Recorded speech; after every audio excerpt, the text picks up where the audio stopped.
안녕하세요. 저는 평소 사연 열차를 즐겨 듣는 애청자입니다. 평소 사연을 즐겨 들으며 저의 이혼을 떠올리곤 했는데요. 사연을 듣다 보면 정말 별의별 사연들이 다 있더라고요. 어떤 사연은 정말 현실에서 저런 일이 다 있단 말이야? 하며 놀라움을 금치 못하며 듣곤 했는데 생각해보니 제 사연도 참 별의별 사연이더라고요. 저의 이혼 사실을 아는 사람들이 간혹 이혼 사유를 물어오면 성격 차이라고 했었어요. 차마 입 밖으로 꺼내기도 싫을 뿐더러 믿지도 못할 것 같아서요. 그렇게 꼭꼭 숨겨뒀던 이혼 이야기를 오늘 풀어보려고 합니다. 저와 남편은 3년 동안 연애를 하고 자연스럽게 결혼까지 이어진 부부였어요. 남편에겐 형이 있었는데 시숙 역시 결혼을 한 상태였죠. 형님 되는 사람은 시숙과 10살이나 차이 나는 부부였어요. 그렇다 보니 형님은 저보다도 4살이나 어렸고 처음엔 그런 형님에게 형님 소리가 안 나와서 고생했던 기억이 있네요. 하지만 그것도 잠깐이었어요. 입에 붙으니 그 형님 소리도 곧잘 나오고 집안 행사 때 빼곤 마주칠 일도 거의 없어 형님으로 모시는 것에 대해서는 별로 반감 같은 건 없었어요. 그러던 어느 날 퇴근하고 돌아온 남편이 유난히 기분이 좋더라고요. 여보, 오늘 기분 좋아 보인다. 회사에서 좋은 일 있었어? 응? 아니, 들어오는 길에 형한테 연락이 왔는데 우리 집 근처로 이사 온다네. 걸어서 5분 거리 정도에 있는 땡땡 아파트 있잖아. 아, 거기? 그런데 갑자기 이사는 왜? 아, 내년에 기훈이 초등학교 들어가잖아. 학군 때문에 이사한다나 봐. 아, 그렇구나. 어찌됐든 당신은 좋겠네. 틈만 나면 조카 보고 싶다고 노래를 부르더니. 앞으론 지금보단 자주 볼 수 있겠다. 남편은 기뻐했고 전 대수롭지 않게 생각했어요.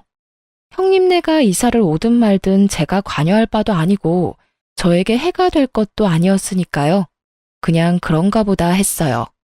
하지만 정말 예상도 못했던 일이 생겨나더라고요.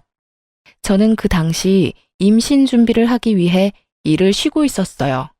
직업 특성상 외근도 많을 뿐더러 무거운 물건을 자주 들어야 하는 일이라 아무래도 임신 준비를 하며 일을 병행하기엔 힘들겠다는 생각이 들었기 때문이었어요. 그렇게 일을 쉬는 와중 형님의 취업 소식이 들려왔고 무리해서 이사를 했다는 걸 잘 알던 터라 잘 된 일이라고 생각했어요. 그런데 어느 날 갑자기 형님에게서 전화가 오는 것이 아니겠어요? 생전 따로 연락도 없었고 왕래도 없던 형님이 대뜸 전화가 오니 의아하긴 했지만 그렇다고 무시할 수도 없었기에 전화를 받게 되었어요. 그것이 충격적인 사건의 시작이라는 건 꿈에도 모르고 말이죠. 동서, 집이에요? 네, 형님. 집인데 왜 그러세요?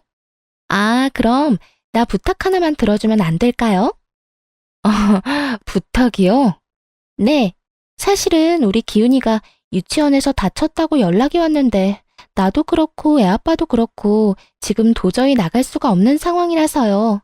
정말 미안한데 동서가 좀 가주면 안 될까요?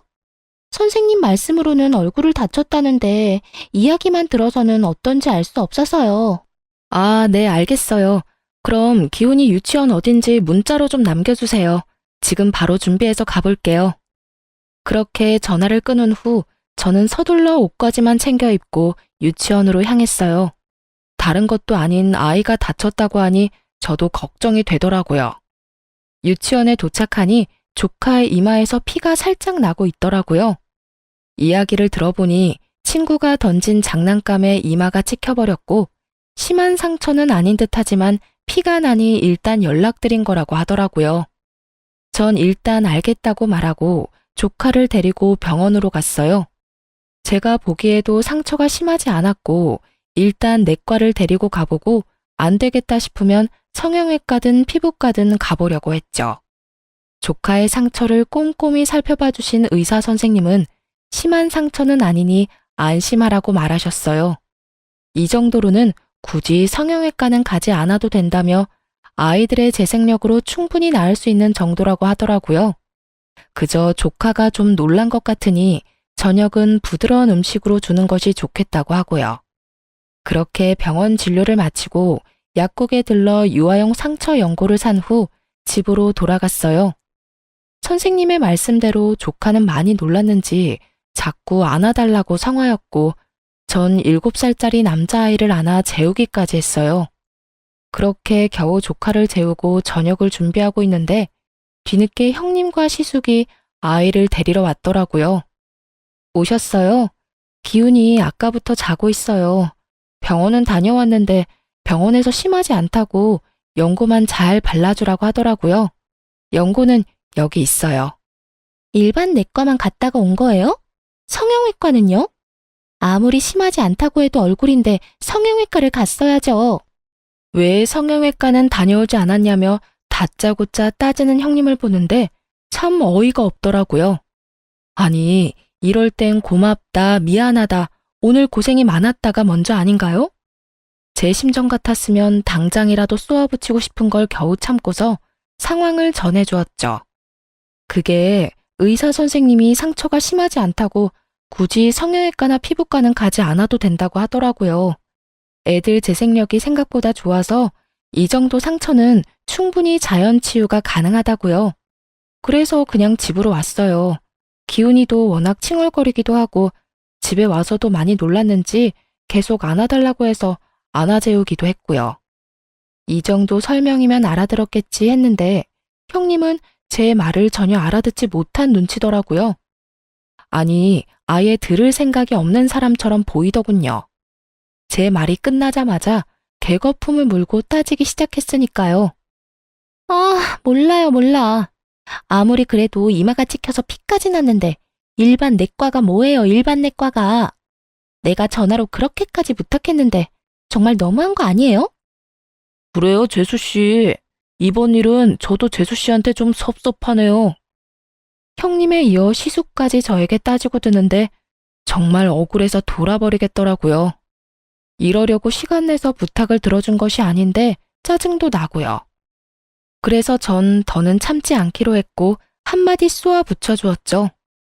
아니, 기껏 부탁해서 도와줬더니 고맙다는 말은커녕 이런 식으로 사람 몰아붙이는 거 아니죠.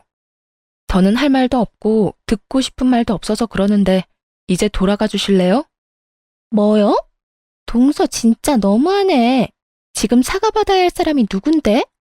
자기 자식 아니라고 대충 병원이나 데리고 가놓고 내 입에서 고맙다는 말을 기대하는 거예요? 정말 해도 해도 너무하네.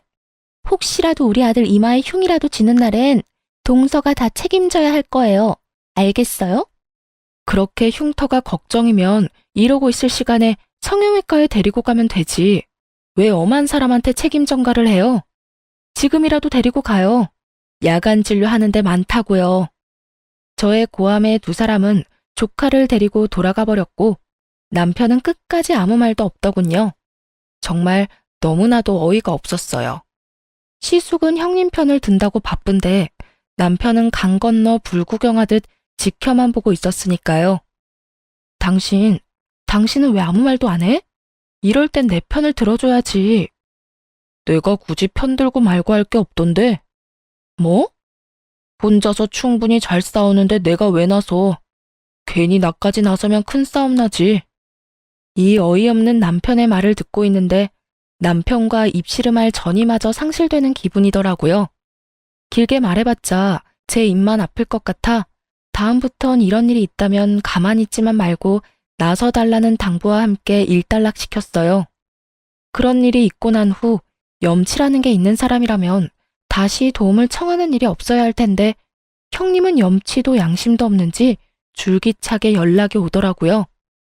동서, 오늘 우리 기훈이 좀 데리고 와주면 안 될까요? 동서, 정말 급해서 그러는데 우리 기훈이 좀 잠시 봐주면 안 될까? 등등. 그야말로 기가 막히는 부탁에 저는 칼같이 안 된다고 했습니다. 조카 잠시 봐주는 거? 유치원에 데리러 가는 거? 힘든 일 아니에요. 버겁다고 하더라도 피치 못할 사정이 있으면 가족끼리 충분히 해줄 수 있는 일이라고 생각해요.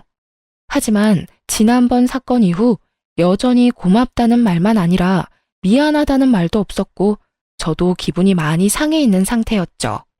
거기에다 배려를 고마워할 줄 모르는 인간에게 더 베풀고 싶지도 않았고요. 계속되는 거부에 한동안 형님은 연락이 없었고, 더는 그런 부탁을 하는 일은 없을 거라고 생각했는데 더 어이없는 상황이 저를 기다리고 있더군요. 그날은 유난히 남편에게 연락이 많이 온 날이었어요. 할 말이 딱히 있어 보이지는 않는데 집이냐고 계속 묻더라고요. 여보, 집이야? 아직 집이지? 집이지. 아까부터 왜 계속 집이냐고 물어? 아니, 그냥 오늘 약속 없지? 없다니까. 도대체 몇 번을 물어? 왜?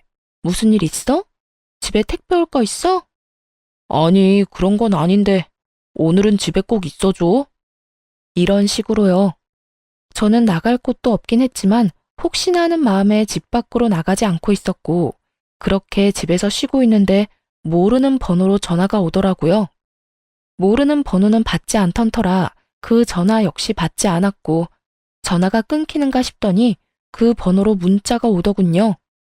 의아한 마음에 문자를 확인했고, 그 전화번호의 주인공은 다름 아닌 조카 유치원의 선생님이었어요. 집 앞에 하원 차량이 도착했으니 빨리 나와달라는 연락이더군요. 다른 아이들도 함께 기다리고 있으니 서둘러 달라는 말과 함께요. 이게 도대체 무슨 상황인가 싶더군요.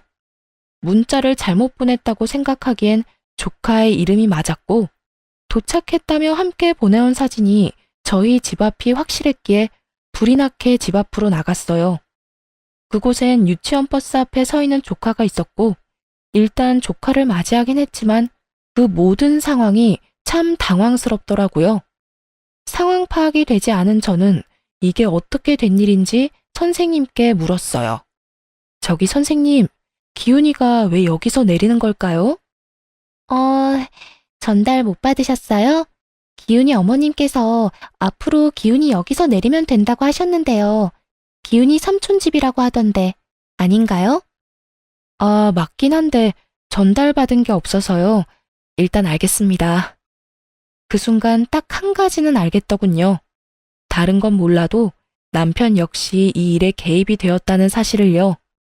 남편의 도움 없이는 이루어질 수 없는 작전일 뿐만 아니라 온종일 남편이 전화를 해댔으니 틀림없이 남편이 스파의 짓을 했음이 분명했어요. 저는 끓어오르는 화를 누르며 일단 조카를 데리고 집으로 들어갔어요. 말이야 바른말이라고 아이에게 죄는 없으니까요. 그렇게 전 조카의 간식과 저녁까지 챙겨 먹이며 형님과 시숙을 기다렸어요. 하지만 9시가 넘는 시간까지 두 사람은 연락 한 통 없이 오지 않더라고요. 물론 제 전화를 받지도 않고요. 저의 분노는 극에 달해갔고 10시가 다 되어갈 때 술에 취한 남편이 들어오는군요. 비틀거리는 꼴을 보고 있는데 정말 화가 머리끝까지 치솟아 노발대발하며 남편에게 물었어요. 도대체 이게 무슨 일이야? 왜 이제 와? 내가 얼마나 황당했는지 알아? 뭐가? 왜? 무슨 일 있어? 몰라서 물어? 기훈이가 왜 우리 집 앞에서 유치원 차를 내려? 그것도 나하고는 한마디 상의도 없이. 내가 오늘 얼마나 어이없었는 줄 알아? 아, 그게 형수가 전화와서 우리 집 앞에서 하원하면 안 되냐고 부탁하길래 알겠다고 했어. 당신도 집에서 쉬니까 그 정도는 괜찮을 것 같아서. 태연한 얼굴과 말투로 저렇게 말하는데 정말 그 순간에 얼굴을 확 다 긁어버리고 싶더라고요. 그것이 끝이 아니었어요. 더 황당한 말이 남편의 입에서 나오고 있더군요. 아, 그리고 형이랑 형수 3박 4일로 여행 갔다 온다고 하더라. 애 낳고 처음으로 가는 여행이라고 해서 기훈이 우리가 봐줄 테니까 잘 다녀오라고 했어. 그러니까 그런 줄 알고 있으면 돼. 그건 부탁도 설득도 아닌 통보였어요. 그 엄청난 일을 통보로 끝내버린 남편은 쓰러지듯 잠이 들어버렸고, 술에 잔뜩 취해 대화가 되지 않는 남편에게 화를 내봤자 소용이 없는 짓이었고, 그렇게 저는 팔자에도 없던 독박 육아가 시작되었습니다. 육아라곤 해보지 못한 저에게 7살짜리 남자아이를 돌보는 것은 고난의 연속이었고, 날마다 엄마를 찾으며 힘들어하는 조카에게도 힘든 시간이었어요. 남편은 날마다 술에 취해서 들어왔고 전 그야말로 분노의 날들을 보내고 있었어요. 상황이 그렇게 되자 몸은 일할 때보다 힘들었고 스트레스 또한 그 어느 때보다 심하게 받고 있었죠. 그렇게 아이도 어른도 힘든 4일이 지나고 기다리고 기다리던 형님과 시숙이 집으로 왔더라고요.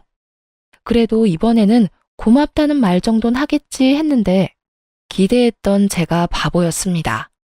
조카를 낚아채듯 데리고 가던 형님은 이렇게 말하더군요. 아, 진짜. 기운이 살 빠진 것 같아. 얼마나 눈치 주고 못 먹였으면 4일밖에 안 지났는데 애가 살이 다 빠졌대? 이렇게 말하곤 대꾸할 틈도 없이 가버리는데 정말 뭐 저런 것들이 다 있나 싶었죠. 그리고 그들의 그 뻔뻔한 뒤통수를 보고 저는 결심했어요. 복직하기로요.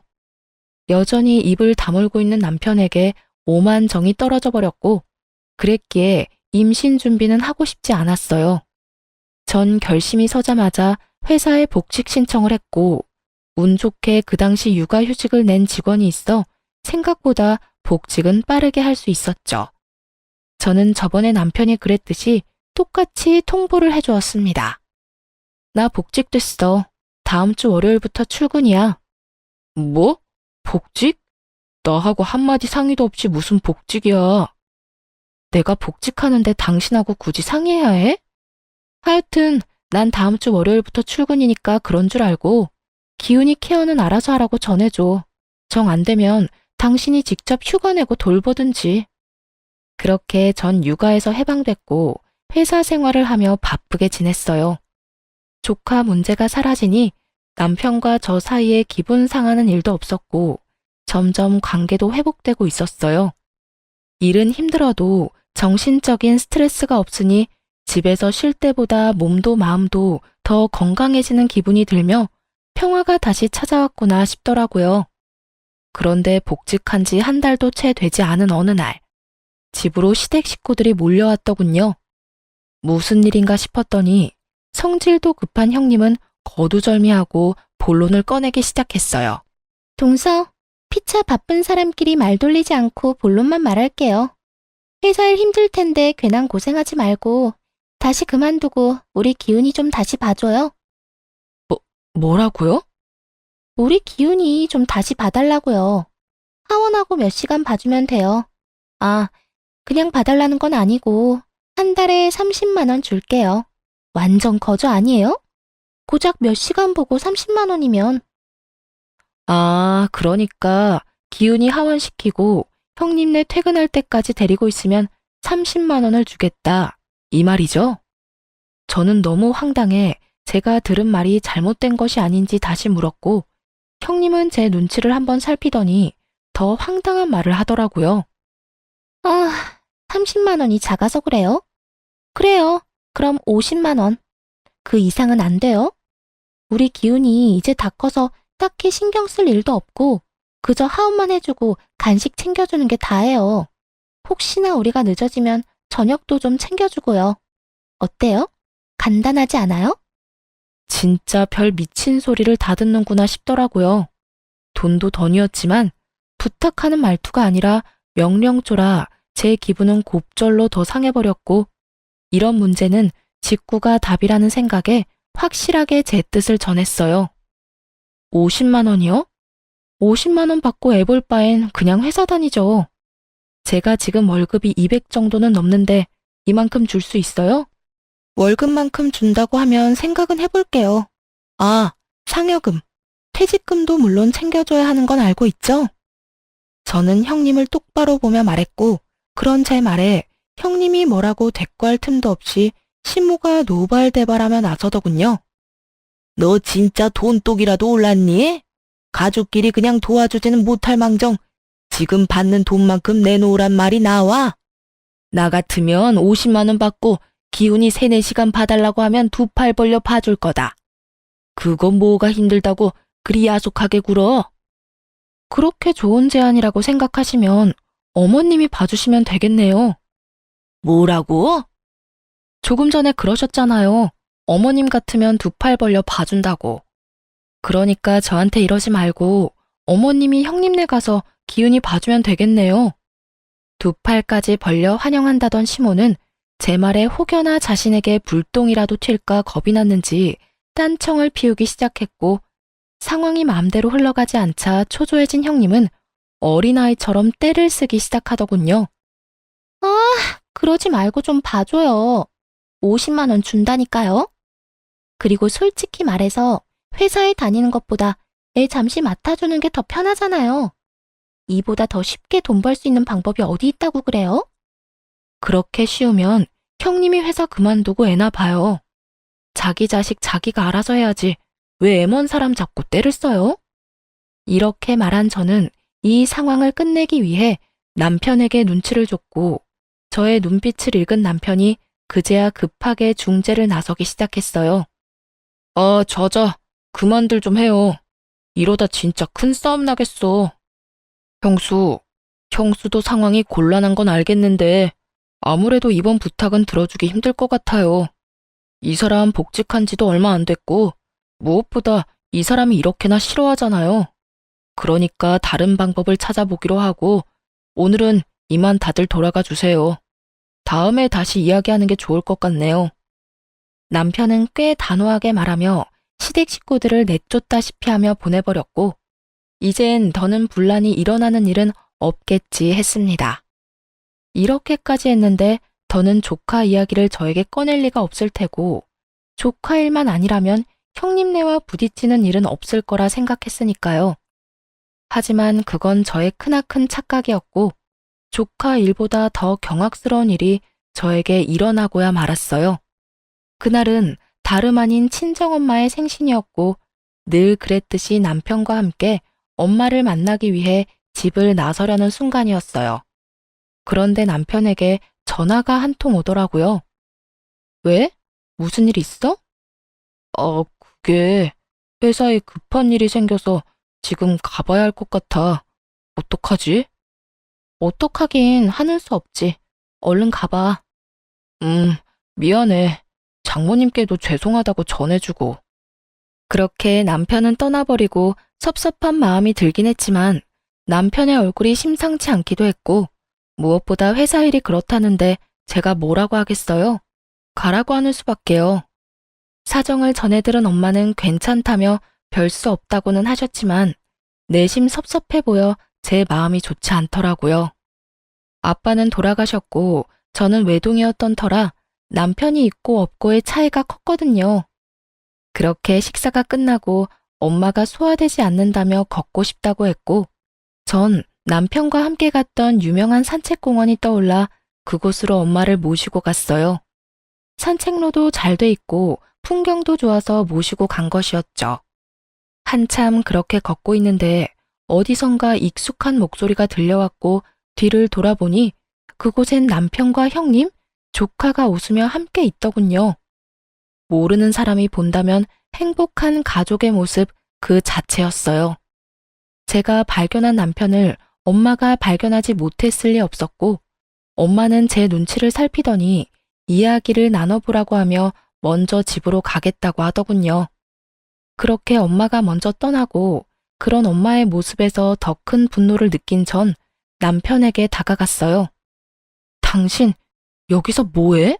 이게 급한 일이야? 여기가 회사냐고. 저는 분노로 목소리마저 떨려왔고 그런 저를 발견한 남편의 얼굴이 사색이 되어버리더군요. 그리고 그 입에서 나온 말들은 정말이지 가관이었어요. 아니 그게 사실은 오늘 기훈이가 산책이 꼭 가고 싶다고 나가서 좀 놀고 싶다고 했다는데 형은 어제 늦게까지 회식해서 아직 자고 있다고 해서 형수가 혼자 기훈이를 어떻게 감당해. 그래도 남자 한 명이 있어야 사내 녀석을 감당하지. 그래서 당신한텐 미안하지만 기훈이랑 시간 보내게 됐어. 미안해 정말. 전 정말 어이가 없더라고요. 애아빠가 없는 것도 아니고 술에 취해 자든 피곤해서 자든 애아빠는 집에 버젓이 있는데 왜 남편이 나서서 이러는 건지도 이해가 되지 않았고, 엄마 생신이란 걸 뻔히 알면서도 남편에게 이런 부탁이나 하는 형님 역시 이해가 되지 않더군요. 그게 말이나 되는 소리야? 다른 날도 아니고 우리 엄마 생신인데 당신이 어떻게 이럴 수 있어? 그것도 나한테 거짓말까지 하면서 말이야. 미안해. 그런데 나도 어쩔 수 없었어. 그러니까 당신이 이해 좀 해줘. 미안해. 제가 어떤 말을 하든 남편은 그저 어쩔 수 없었다며 이해해달라는 말만 기계적으로 반복하더라고요. 더는 대화가 불가능한 상황이었어요. 주변 시선들도 있고 남편은 계속 같은 말만 반복하는데 제가 거기에서 무슨 말을 더 하겠어요? 일단 집에 가서 이야기해. 바로 따라와. 알겠어? 나 형수랑 기훈이 좀 데려다 주고 바로 집으로 갈게. 마지막까지 정말 기가 막히더군요. 그 순간 정말 이혼하자는 말이 입가에 맴돌았지만 일단 알겠다고 하고 차로 먼저 돌아왔어요. 흥분된 마음을 진정시키며 출발하려는데 아무래도 이상한 기분이 들더군요. 여자의 촉이 이대로 가면 안 된다고 알리고 있었고 전 공용 주차장에서 멀지 않은 곳에서 차를 세워놓고 조용히 기다렸어요. 이윽고 주차장으로 걸어오는 세 사람을 발견한 순간 전 정말 제 눈을 의심했습니다. 남편의 한 손은 잠이 든 조카를 안고 있었고 한 손은 형님의 손을 잡고 있더군요. 그 장면을 보는데 정말 피눈물이 난다는 심정이 무엇인지 알겠더라고요. 저는 피눈물이 날 것만 같은데 두 사람은 뭐가 좋은지 시시덕거리며 걸어오는 모습에 저는 깊은 분노를 느꼈어요. 떨리는 두 손을 겨우 진정시키며 급히 두 사람의 모습을 휴대전화 카메라에 담았어요. 당장이라도 두 연놈의 머리채를 다 잡아뜯고 싶은 걸 얼마나 참았는지 모릅니다. 이가 다 갈리더라고요. 그냥 다른 여자와 외도를 저지른다고 해도 눈이 돌 것만 같은데 어떻게 다른 사람도 아닌 형수와 저런 짓을 할 수가 있는 것인지 제 상식선에선 도저히 이해되지 않더군요. 아니, 이해할 생각도 없었어요. 더는 지켜보고 있긴 힘든 광경을 뒤로한 채 집으로 돌아왔고 바로 근처 흥신소를 알아보고 사람을 붙였죠. 상간녀와 조카를 집에만 데려다주고 오겠다던 남편은 저녁이 다 되어서야 돌아왔고 왜 그제야 돌아왔는지 묻지 않아도 뻔했기에 아무 말도 하지 않고 있었어요. 자칫 입을 열었다간 제 입에서 무슨 말이 나올지 알 수 없는 일이었고 전 사실 파악을 제대로 한 뒤 이혼을 이야기해도 하고 싶었거든요. 그렇게 제가 아무 말도 하지 않고 있자 남편 스스로 제 눈치를 살피며 변명을 해대기 시작하더군요. 여보, 미안해. 형수랑 기훈이 데려다주고 바로 오려고 했는데 기훈이가 배가 너무 고프다고 해서 밥만 좀 사주고 오느라 늦었어. 미안해. 화 많이 났어? 괜찮아. 오는 길에 화도 좀 가라앉았고 피곤할 텐데 얼른 씻고 쉬어. 정말이었어요. 볼 꼴 못 볼 꼴 다 보고 이혼까지 할 마당에 남편이 늦든 외박하든 그게 뭐가 대수겠어요? 그날 이후 전 남편과 말을 섞지 않았고 오직 흥신소의 연락을 기다리며 이혼을 준비했습니다. 처음엔 두 사람의 사진을 시숙에게 보여주며 모든 사실을 미리 알릴까 싶기도 했지만 혹시 모르는 상황에 시숙에게도 일단 알리지 않았어요. 저는 일단 남편 몰래 집을 부동산에 내놓고 짐도 조금씩 친정에 가져다 두었죠. 그리고는 증거는 사진 한 장이 다였지만 변호사를 만나 상담을 진행하며 이혼을 준비했고 그렇게 바쁜 시간을 보내고 있으니 흥신소에서 연락이 왔더군요. 두 사람은 1년 전쯤부터 만나왔고 그 시기는 저희 집 근처로 이사 오기 전이더군요. 평소 대부분 칼퇴근을 하던 남편이었던지라 도대체 언제 만나나 싶었더니 주로 점심시간에 만나 시간을 보내고 있었더군요. 그 짧은 시간에 할 건 다 하고 다니는 꼴을 보니 참 대단하다 싶었어요. 이보다 더 놀라운 사실은 형님에게 다른 남자가 또 있다는 사실이었어요. 무슨 연유인지는 모르나 형님은 그 남자에게 돈을 퍼다 주고 있었고 그 돈 중엔 당연하게 제 남편 돈도 있었죠. 남편은 상간녀에게 돈을 주고 상간녀는 그 남자에게 돈을 주고 그야말로 완벽한 먹이사슬의 모습 아닌가요? 전 모든 증거를 챙겨 시숙을 만났고 혹시나 모르는 심정으로 남편의 칫솔까지 챙겨 시숙에게 건넸어요. 재수씨, 이게 다 뭔가요? 어떻게 말씀드려야 하나 고민 많이 했는데요. 아무래도 이런 문제는 빙빙 돌리는 것보다 직구가 답인 것 같아 그냥 말씀드릴게요. 형님이랑 제 남편 두 사람 만나고 있어요.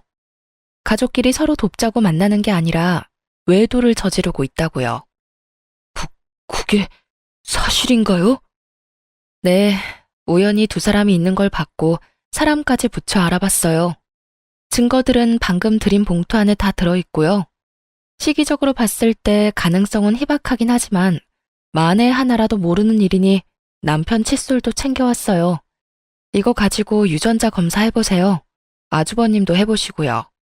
아무래도 기운이 아주버님 아들 아닌 것 같거든요.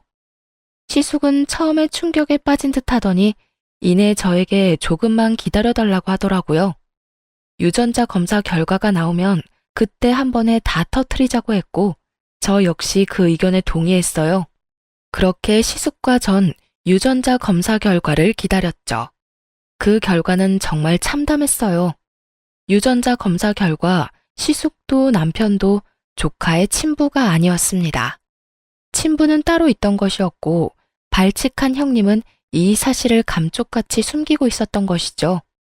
결과지를 받아든 시숙은 동생 역시 친부가 아니라는 사실에 안도하면서도 그 사실에 안도하는 자기 자신이 한심한지 허탈한 웃음을 보이더라고요. 저 역시 마찬가지였어요. 그래도 한때나마 사랑했던 인간이 그 정도 쓰레기는 아니라는 사실이 안심되었고 그 안심하는 저 자신이 죽도록 한심하더군요. 그러면서 한편으로 형님이 참 대단하다는 생각이 들더군요. 핏줄까지 속이며 남편을 농락하며 사는 것도 모자라 그런 남편의 동생까지 유혹해 외도를 저지르며 돈까지 빼내고 있었으니 참 대단한 여자 아닌가요? 그렇게 한참 저희는 말이 없었고 이내 시숙은 굳은 표정으로 모든 식구를 시댁으로 불러 모아 남편과 형님의 관계를 밝혔습니다. 아버지, 어머니, 이 녀석이랑 제 집사람 알고 보니 몰래 만나고 있더라고요. 네, 지금 설마 하며 생각하시는 그런 관계 맞아요. 두 사람 외도를 저지르고 있었어요. 뭐? 이게 다 무슨 소리야? 너 지금 꿈꾸니? 악몽 꿨어? 꿈이 아니라 현실이에요, 어머니. 갑자기 애 핑계 대면서 이사를 하자고 그렇게 조르더니 다 이유가 있었더라고요. 알아보니 두 사람 그쯤부터 만나기 시작했고 갈 때까지 간 관계였어요. 그게 사실이야? 그 말이 모두 사실인 거야? 시무는 남편과 상간녀를 향해 물었고 두 사람은 고개를 숙인 채 아무 말도 못하더군요. 그런 상황을 지켜보던 전 증거를 시모에게 주며 말했어요. 어머님, 사실이에요. 제가 우연히 두 사람이 외도를 저지르는 광경을 목격했어요. 증거는 여기 있고 아주버님 말처럼 하루 이틀 만난 충동적이고 가벼운 사이는 아니더라고요. 지금 그 말들을 우리더러 믿으란 말이야? 이 무슨 말도 안 되는... 증거까지 들이밀며 사실을 밝히자 남편과 상간녀의 얼굴이 새파랗게 질려갔고 무슨 말도 안 되는 소리냐고 하던 시모는 증거를 살펴보더니 누가 말릴 새도 없이 상간녀의 머리채를 잡고 휘둘러 버리더군요. 이 인연이 감히 네가 우리 가족을 농락해? 내 아들들을 네가 뭔데 가지고 놀아? 이 버러지 같은 년이 감히... 어머님, 제 말 좀 들어봐 주세요. 아니에요. 아니라고요. 아니긴 뭐가 아니야. 이렇게 버젓이 증거가 있는데 네가 다른 사람도 아니고 내 아들 둘을 농락해? 이 더러운 년 언제까지 속이려고 했어? 언제까지 속일 수 있을 거라 생각했어? 다 오해예요. 다 오해라고요. 뭐? 오해? 넌 눈이 없어? 이렇게나 증거가 명백한데 오해? 내 인연 오늘이 네 제삿날이다. 형님은 소리를 지르며 시모에게 당하고 있었고 그런 모습을 지켜보던 남편이 시모를 저지하고 나서더니 그래도 자기 내연녀라고 온몸으로 보호하고 나서더군요. 어머니, 이 사람한테 그러지 마세요. 제가 먼저 좋아했어요. 제가 먼저 만나고 싶다고 했다고요.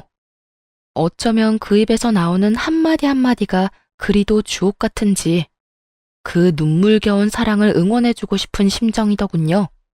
그런 남편을 바라보는 저와 시숙은 그저 어이가 없었고 그 뒤로 흘러나오는 남편의 말은 더욱 주옥 같았습니다. 난 가족들하고 연을 끊는 한이 있어도 이 사람이랑 같이 살 거야. 나 이 사람 많이 사랑해. 이 사람 없으면 나 못 산다고. 그러니까 집에서 내쫓든 말든 알아서 하세요. 난 무슨 일이 있어도 이 사람이랑 같이 살 거야. 미친 소리를 하는 남편의 뺨을 시숙이 보란 듯이 날려버렸어요. 네가 어떻게 나한테 이럴 수가 있어? 잘못했다고 싹싹 빌지는 못할 망정. 뭐? 사랑? 같이 살고 싶어? 네가 어떻게 나한테 이럴 수가 있어? 가족보다 여자다. 이거야 지금? 형, 미안해. 그런데 나 진짜 저 사람 사랑해. 나도 이러면 안 되는 걸 잘 알면서도 어쩔 수가 없었어. 미안, 형. 기훈이는 내가 잘 키울게. 미안해, 정말. 파렴치한 남편의 언행에 시모는 바닥을 내리치며 대성통곡을 하기 시작했고, 시부는 말없이 남편과 상간녀를 노려봤어요. 시숙과 저 역시 말이 없었고, 그 무거운 정막을 깬 건 다름 아닌 형님이었어요. 자신이 계획한 미래에 남편은 없었던 건지 자신의 앞을 막은 남편을 밀치곤 이렇게 말하더군요. 그게 도대체 무슨 말이야? 누가 너랑 산대? 우린 그냥 만난 것뿐이야. 난 너랑 살 생각 전혀 없다고. 뭐? 자기야, 지금 그게 무슨 말이야. 나 사랑한다고 했잖아. 언젠가는 나랑 살 거라며. 그 말들 다 거짓말이었어? 내가 언제 그런 말을 했어? 난 그런 말 한 적 없어. 당신 지금 가족들 시선 때문에 그래? 그런 거라면 걱정하지 마. 내가 다 알아서 할 테니까. 그러니까 이제 우리 행복하게 잘 살자. 응? 난 너랑 살 생각 없다니까. 이거 왜 이래? 이거 나. 남편은 끝까지 형님의 손을 붙잡고 매달렸지만 그런 남편의 손을 뿌리친 형님이 시숙의 앞에 무릎을 꿇고 앉아 빌기 시작하더라고요. 사랑과 전쟁 같은 막장 드라마가 다른 곳도 아닌 제 눈앞에서 펼쳐지고 있더군요. 여보, 정말 아니야. 당신이 생각하는 그런 관계 아니라고. 물론 몇 번 따로 만난 적은 있었어. 그런데 그런 관계는 정말 아니야. 나 좀 믿어줘. 나 당신 사랑하는 거 당신이 더 잘 알잖아. 손이 발이 되게 비는 상간녀의 머릿속이 훤히 보이더라고요. 남편과 제가 사는 집은 제 명의의 집이었고 그간 남편놈은 버는 족족 생활비를 제외한 모든 돈을 저 상간녀에게 다 가져다 주었으니 그 통장 사정이야 뻔한 일이었어요. 이 모든 사정을 누구보다 훤히 꿰뚫고 있는 상간녀는 자신에게 매달리는 남편은 뿌리치고 시숙에게 매달리기 시작한 것이었어요. 시숙 역시 이런 상황을 모를 리 없었고 조소를 띄우며 이렇게 말하더군요. 네가 이렇게 빌어도 난 너 같은 여자랑 살 생각 없어.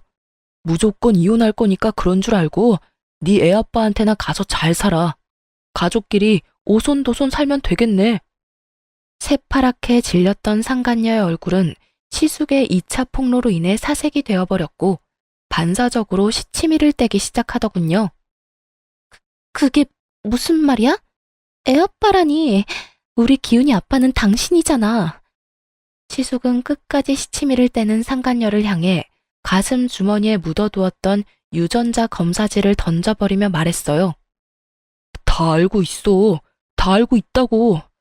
너 진짜 소름 끼친다. 어떻게 이런 걸 속여? 네가 사람이야? 날 속인 것도 모자라 그 남자한테 돈도 갖다 바치고 있더라. 네가 저 자식이랑 그렇고 그런 사이란 것도 알아냈는데 내가 이건 모를 거라 생각했어?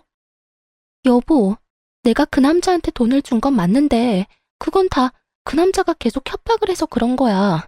돈을 주지 않으면 모든 사실을 당신한테 다 말한다고 해서 나도 우리 가정을 지키기 위해서 그랬던 거라고. 정말이야. 난 그렇게 해서라도 우리 가정을 지키고 싶었어.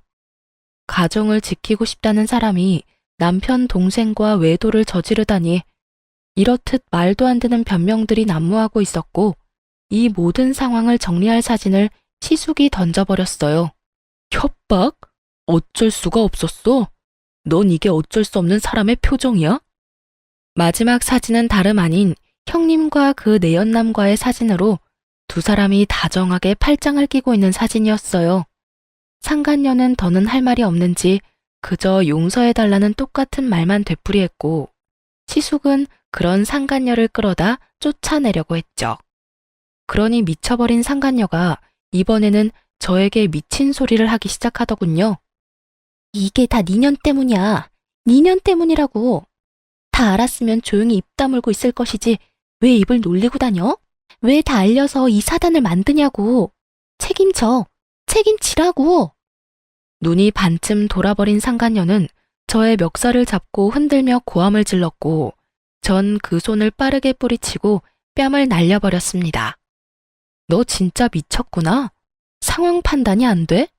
네가 저지른 짓이 얼마나 파렴치한 짓인지 잘 모르겠어. 어디서 누구 멱살을 잡고 미친 소리를 짓거려. 네가 뭔데? 네가 뭔데 날 때려? 네가 뭔데? 상간녀는 눈물을 머금고 또 소리를 질렀고 전 다시 뺨을 후려쳤어요.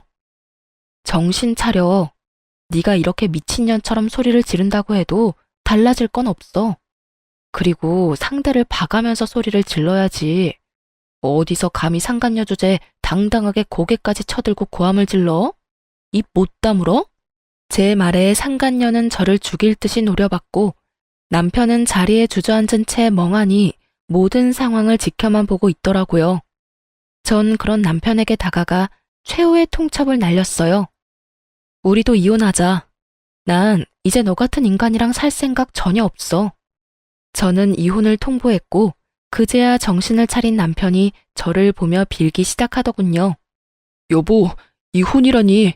당신도 다 들었잖아. 다 내가 저 여자한테 속은 거야. 이런 말 같지도 않은 말을 변명이라고 하고 있는 머저리 놈을 보고 있자니 정말 어이가 없어 헛웃음이 다 나더라고요. 넌 지금 그걸 변명이라고 하니? 변명이 아니라 사실이야. 이제 모든 사실도 알았고 정신 차릴게. 앞으로 정신 차리고 가정에만 충실할 거야. 내가 진짜 어이가 없어서 웃음이 다 나네. 야, 네가 앞으로 정신 차리고 가정에 충실히 한다고 하면 내가 널 받아줘야 해? 아, 이제 내 남편이 정신 차린다고 하니까 한 번 더 믿어주자. 이럴 줄 알았냐고. 넌 내가 우스워? 네가 그냥 아무 상관없는 여자 만났다고 해도 네 사실을 찢어버리고 싶은 심정인데 다른 사람도 아닌 형수랑 그딴 짓을 하고 다녔다고? 나 이제 너 보면 헛구역질이 나려고 그래. 너랑 이렇게 같은 공간에서 있다는 것만으로도 온몸에 소름이 끼친다고. 알아? 절규에 가까운 고함과 함께 눈물이 터져 나오더라고요. 그간 잘 참아왔던 눈물이 왜 하필 그때 터져버린 것인지 아직도 모르겠어요. 아마 그간 남편과 했던 세월이 떠오르며 이렇게까지 최악의 상황을 만든 남편도 아무것도 몰랐던 저도 원망스러웠던 것 같아요. 제가 어깨를 들썩이며 울자 남편이 다시 용서를 구하기 시작하더군요. 여보, 내가 진짜 잘못했어. 내가 앞으로 정말 잘할 테니까 한 번만 용서해줘. 이번만 눈 딱 감고 넘어가주면 내가 평생 갚으면서 살게. 내가 정말 당신만 사랑하면서 살게. 일을 이따위로 만들어 놓고 용서해달라고? 내가 머리에 총 맞았어? 내가 그렇게 만만해? 당신 같으면 용서가 될 것 같아? 미안해. 정말 미안해. 그런데 나 진짜 반성하고 있어. 이것만큼은 진심이야, 여보. 더는 들을 말도 하고 싶었던 말도 없었던 저는 최후의 통첩을 날렸죠. 다 필요 없고 짐이나 빼. 이혼하는 마당에 같이 살 필요는 없잖아? 혹시나 짐 핑계 대면서 집 들락날락할 생각은 하지도 마. 집 곧 나갈 예정이거든. 그러니까 당장 짐부터 빼. 이렇게 말한 저는 시댁에서 나와버렸고 소송을 진행했어요. 그렇게 이혼만은 안 된다던 남편은 상간녀와 합심해 어떻게 해서든 위자료를 덜 주기 위해 부단히도 애썼지만 소용없는 짓이었죠. 입이 떡 벌어질 만한 사건이었으니까요. 시간이 오래 걸리긴 했지만 어찌되었든 전 이혼을 했고 위자료 역시 만족할 만큼 받을 수 있었습니다. 이혼하고 난 후 이런저런 일로 바쁘게 사는 와중에 두 사람의 소식이 들려오더군요. 상간녀에게 속았다던 전 남편은 시댁에서 쫓겨나자마자 시숙에게 이혼당한 상간녀와 살림을 차렸다고 하더군요. 이혼 소송 당시 둘이 붙어있던 꼴을 봤던 터라 놀랍지도 않더군요. 똑같은 것들끼리 잘 먹고 잘 살아라 싶었는데 그것도 잠시더라고요. 뒤이어서 들리는 소식엔 상간녀가 도망을 갔다고 하더군요. 함께 살면서 전 남편을 꼬드겨 빚까지 내게 만들었고 그 돈을 홀라당 다 들고 도망을 가버렸다네요. 전 남편은 당연한 수순으로 빚쟁이가 되어버렸고요. 도망간 여자를 경찰에 신고까지 한 전 남편은 깊은 상심에 빠졌는지 회사도 가지 않고 폐인이 되었다고 하더군요. 한 명은 빚쟁이 폐인, 한 명은 애까지 데리고 도망치는 신세. 참 어울리는 결말이라고 생각했네요. 그렇게 전 그 소식을 마지막으로 그 경악스럽던 일들에서 벗어날 수 있었습니다. 다행스럽게 전 남편은 마지막 염치라는 것은 있는지 저를 찾아오거나 하는 일은 없었어요. 그 후 전 회사에 다니며 그저 평범하게 지내고 있어요. 평일엔 일하고 주말엔 취미 생활을 하면서요. 워낙 이혼 사유가 충격적이라 앞으로 결혼 생각은 없네요. 제가 이런 의견을 말하면 주변에서 사람 일은 모르는 거라며 하곤 하는데요. 전 아직까진 사람에 대한 믿음 자체가 사라진 상태라 이런 상태에서 누굴 만난다는 게 저뿐 아니라 상대방한테도 좋은 선택은 아닌 것 같거든요. 그래서 결혼뿐 아니라 연애 생각도 없는 상태입니다. 요즘에 전 일과 취미 생활에 몰두하고 있어요. 요즘에 새로 생긴 취미는 등산인데요. 혼자 산을 타도 이상하지 않기도 하고 정상까지 다다르고 나면 그 성취감이라는 게 정말 말도 못하게 높더라고요. 그래서 요즘엔 쉬는 날이면 산을 타며 좋은 공기 마시고 오네요. 이렇게 보니 저한테 참 많은 일이 있었네요. 앞으로는 저의 삶에 집중하는 그런 인생을 살아보려고 합니다. 저의 긴 사연 들어주신 여러분, 감사합니다. 좋은 하루 보내세요.